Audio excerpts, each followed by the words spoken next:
नमस्कार दोस्तों, आप सुन रहे हैं रेडियो एवेक्स तराना 88.4 धुन पहाड़ की। और इस वक्त मेरे साथ मौजूद है कैप्टन जसजीत सिंह। नमस्कार, सत श्री अकाल, आपका बहुत बहुत स्वागत है रेडियो एवेक्स तराना के ऊपर। इस वक्त आप हमारे साथ मौजूद हैं और आज हम बात करने वाले हैं हमारे देश के वीरों के बारे में। कैसा लग रहा है आपको हमारे स्टूडियो में आज आकर? बहुत बहुत धन्यवाद। रेडियो आईवेक्स तराना के माध्यम से हमारे वीर शहीदों की कहानी देशवासियों तक पहुंचाना हमारे लिए बहुत ही गर्व की बात है। और आज हम याद कर रहे हैं भारत के एक ऐसे वीर सोल्जर की जिसके बारे में जितनी हम बात करें उतनी ही कम है। इन्होंने बहुत कम उम्र के अंदर, सर 31 साल की उम्र के अंदर ही देश के लिए सर्वोच्च बलिदान दिया है। आज हम बात कर रहे हैं second lieutenant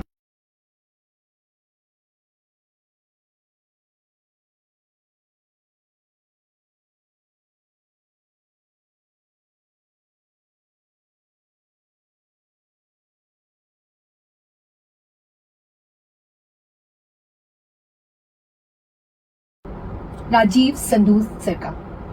second lieutenant Rajiv Sandhu sir भारतीय सेना की असम रेजिमेंट के एक बहादुर और बहुत ही होशियार युवा अफसर थे। उन्होंने आर्मी की बहुत कम सर्विस के दौरान ऐसा साहस और अपनी ड्यूटी के प्रति लगन का उदाहरण प्रस्तुत किया कि उनका नाम भारत के सर्वश्रेष्ठ वीरों में शुमार हो गया। उन्हें महावीर चक्र, जो भारत का दूसरा सबसे बड़ा वॉर टाइम गैलेंट्री अवार्ड है, शहीद होने के बाद प्रदान किया गया। वे महावीर चक्र पाने वाले सबसे युवा अफसर थे। सेकंड लेफ्टिनेंट राजीव संधू के जीवन हमें सिखाता है कि एक सच्चा सैनिक अपनी जिम्मेदारी को अपने जीवन से ऊपर रखता है। सर, अक्सर किसी भी व्यक्ति के संस्कार और उसकी सोच की शुरुआत उसके परिवार से होती है। And second lieutenant Rajiv Sandhu के बचपन और परिवार की क्या अहम भूमिका रही होगी? जी हाँ, सेकंड लेफ्टिनेंट राजीव संधू का जन्म 12 नवंबर 1966 को चंडीगढ़ में हुआ। वह एक ऐसे परिवार में पैदा हुए जहाँ देश सेवा एक परंपरा थी। उनके पिताजी श्री देवेंद्र सिंह संधू भारतीय वायुसेना में सेवा दे चुके थे। उनके दादाजी ने भी नेताजी सुभाष चंद्र बोस की इंडियन नेशनल आर्मी में सेवा की थी। इस प्रकार देशभक्ति उन्हें विरासत में मिली थी। सेकंड लेफ्टिनेंट राजीव संधू अपने माता पिता के इकलौते पुत्र थे और बचपन से ईमानदार, विनम्रता और अनुशासित थे। Sir, second lieutenant Rajiv Sandhu सिर्फ एक अच्छे स्टूडेंट ही नहीं थे बल्कि बहुत अच्छे स्पोर्ट्समैन भी थे। एंड उनके स्कूल और कॉलेज के दिनों के बारे में कुछ आप बताइए। सेकंड लेफ्टिनेंट राजीव संधू ने चंडीगढ़ के सेंट जोन्स हाई स्कूल से अपनी स्कूलिंग की और उसके बाद डीएवी कॉलेज पंजाब यूनिवर्सिटी से ग्रेजुएशन की। पढ़ाई के साथ साथ वे एक काफी शानदार खिलाड़ी भी थे। उन्होंने लगातार कई वर्षों तक नेशनल रोलर स्केटिंग चैंपियनशिप जीती। स्पोर्ट्स ने उनके अंदर डिसिप्लिन, डिटर्मिनेशन और मैदान ना छोड़ने की क्वालिटीज और मजबूत की। सर, आर्मी ऑफिसर बनना सिर्फ एक करियर नहीं होता है, देश की सेवा और बहुत बड़ी रिस्पॉन्सिबिलिटी भी होती है। सेकंड लेफ्टिनेंट राजीव संधू ने आर्मी ज्वाइन करने का फैसला लिया तो किस तरीके से उनका ये स्पोर्टमैन स्पिरिट आगे आपको देखने को मिली? जैसे कि जब घर का माहौल ही देशभक्ति से भरा हो तो बचपन से आर्मी का सपना दिल में बस जाता है। सेकंड लेफ्टिनेंट राजीव संधू का भी जीवन उनका जीवन यही था कि यूनिफॉर्म पहनकर देश की सेवा करना।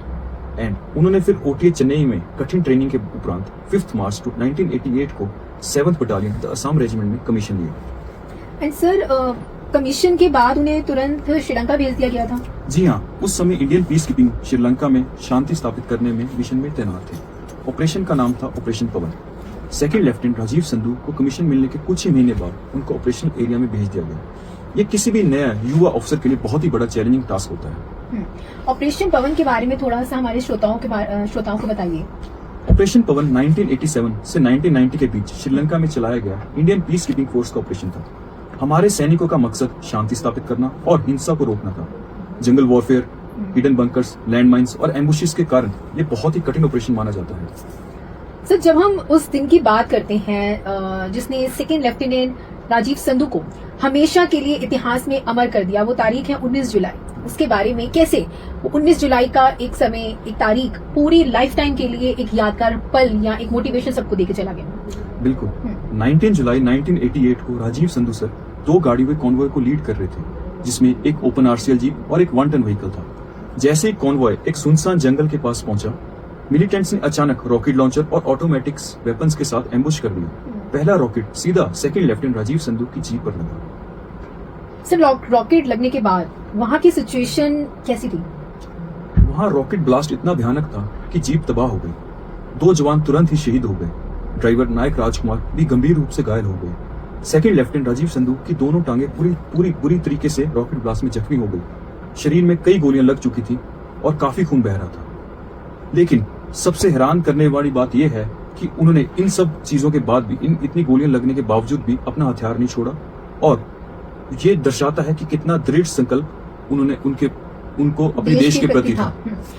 सर, इतनी गंभीर चोट लगने के बाद सेकंड लेफ्टिनेंट राजीव संधू ने ऐसा क्या किया कि उन्हें अमरवीर बना दिया गया और उन्हें हम सब इतना याद रख रहे हैं? सेकंड लेफ्टिनेंट राजीव संधू अपने खून से भीगे हाथों से जीप से बाहर निकलते हैं।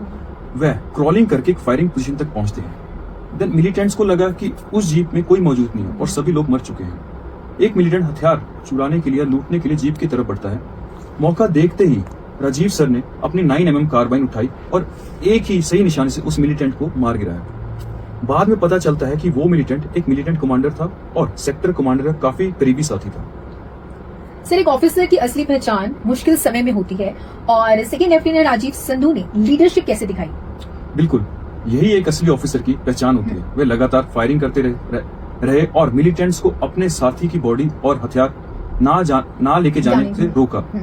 जब रीइंफोर्समेंट पहुंची, तब भी सेकंड लेफ्टिनेंट राजीव संधू ने कमजोर आवाज में नायक भागीरथ को इशारा किया कि मिलिटेंट्स को फ्लैंक अटैक करके उनका रास्ता बंद किया जाए। जवानों ने तुरंत ऐसा ही किया। मिलिटेंट्स जंगल की तरफ भाग गए और अपने हथियार और मरे हुए साथी को छोड़कर भागने पे मजबूर हो गए। सर, जब वो खुद इतने गंभीर रूप से घायल थे, तब भी उन्होंने अपने जवानों को पहले रखा, और उस समय उन्होंने क्या कहा होगा? जब जवान सेकंड लेफ्टिनेंट राजीव संधू को उठाने आए, तब भी उन्होंने पहले अपने घायल जवानों को इवैक्यूएट करने का ऑर्डर दिया। उन्होंने कहा कि पहले नायक राजकुमार और अन्य घायल जवानों को निकाला जाए, साथ ही बैटलफील्ड में से जो छोड़े गए वेपन्स और एमुनिशन को कलेक्ट करा जाए। सोचिए, एक ऑफिसर जो खुद जीवन और मृत्यु के बीच संघर्ष कर रहा हो, उसके मन में उस नाजुक घड़ी में भी अपने जवानों और रेजिमेंट के प्रति कितनी चिंता थी। यही भारतीय सेना की असली परंपरा है। बिल्कुल। और सर, उसके बाद क्या हुआ और देश ने उनके बलिदान को किस तरीके से सम्मान दिया? बहुत अधिक खून बह जाने के बाद second lieutenant Rajiv Sandhu coma में चले गए। उन्हें हेलीकॉप्टर से हॉस्पिटल लेके जाया जा रहा था, लेकिन रास्ते में ही उन्होंने अपनी आखिरी सांस ली। वह सिर्फ 21 वर्ष की उम्र के थे। 26 मार्च 1990 को राष्ट्रपति भवन में उन्हें महावीर चक्र पोस्टमस से सम्मानित किया गया।